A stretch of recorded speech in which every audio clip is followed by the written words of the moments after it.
Résoudre un système de relations linéaires par la méthode algébrique de réduction d'équations est surtout pratique quand la constante est isolée dans les deux équations. Alors, la constante, c'est le nombre qui ne multiplie pas de variables. Alors, l'exemple ici le démontre clairement. Mon 10 est isolé, puis mon 8 est isolé. Donc, les constantes sont du même côté de l'équation, puis le reste des variables sont de l'autre côté. Réduire, ça va vouloir dire effectuer une opération qui va permettre de faire disparaître l'une ou l'autre des variables. Comme ça, on aura juste une seule variable qui égale un chiffre.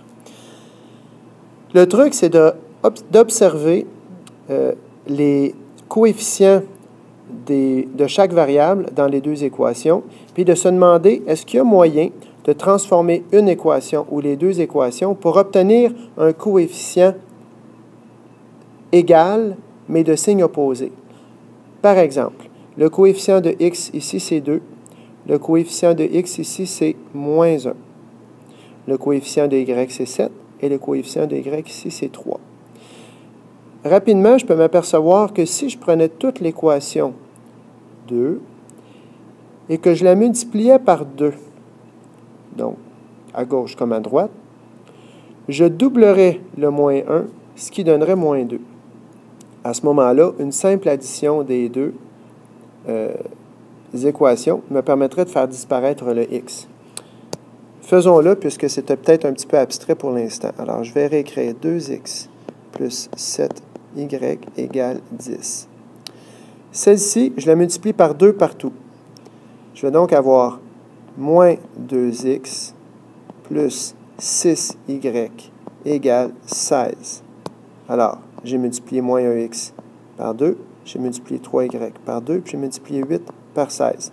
Je vais écrire cette nouvelle équation-ci juste en dessous de l'autre. Je vais écrire moins 2x plus 6y égale 16. Il s'agit maintenant, parce que mes deux coefficients de x sont des termes opposés, des nombres opposés, donc 2 et moins 2 sont opposés, il s'agit d'en faire l'addition. Si j'additionne les deux polynômes, on peut le voir comme ça, bien, moins 2 plus 2, ça fait 0. J'ai donc plus de termes en x. 7y plus 6y, ça fait 13y. Et 10 plus 16, ça fait 26. Il me reste à isoler y en divisant. Ici, j'ai un plus en passant. Donc, en divisant par 13 à gauche et à droite. Et ma réponse, y égale 2. De cette façon-là, j'ai pu obtenir la valeur de y facilement.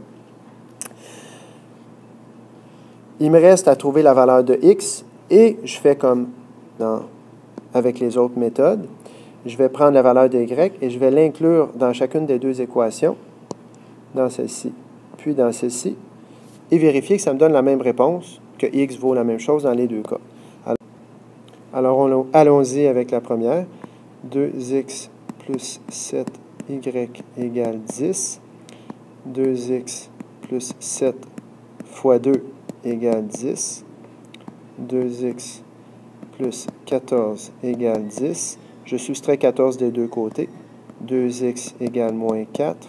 X égale moins 2. J'ai divisé par 2 des deux bords. Alors voici pour une première valeur de x.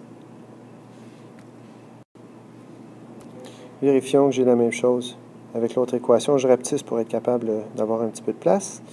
Alors, je vais poser dans la deuxième équation ici, moins x plus 3y égale 8, moins x plus, j'ai trouvé y égale 2. Alors, 3 fois 2 égale 8, moins x plus 6 égale 8. Je vais faire moins 6 des deux côtés. J'ai moins x égale 8 moins 6 qui est 2, mais je ne veux pas moins x, je veux plus 6, donc plus x. Donc, en multipliant par moins 1 des deux côtés, je vais obtenir x égale moins 2. C'est la même réponse que j'ai obtenue ici. Par conséquent, la solution de ce système de relations linéaires est moins 2,2. J'apporte une dernière précision à l'effet que là, j'ai transformé une seule des deux équations en la multipliant par 2 ici. Mais ça pourrait arriver que je n'ai pas de coefficient qui est un multiple de l'autre. Par exemple, ici, 2, c'est un multiple de 1. Fait que j'avais juste la deuxième équation à multiplier par 2. Je pourrais avoir 3 à la place, puis 2 ici. À ce moment-là, il faudrait que je transforme les deux équations pour avoir le même coefficient de x. Donc, en général, on va chercher le plus petit commun multiple des deux variables qu'on veut faire disparaître. Et je rappelle en terminant que ici, j'ai fait une addition parce que ça m'a donné moins 2 pour x, puis 2. Mais si, en transformant, ça m'avait donné 2 et 2, il aurait fallu que je soustrais, parce que 2 moins 2, ça fait 0. Or, en soustrayant un polynôme, il faut changer les signes de chacun des termes dans la parenthèse. Bonne pratique!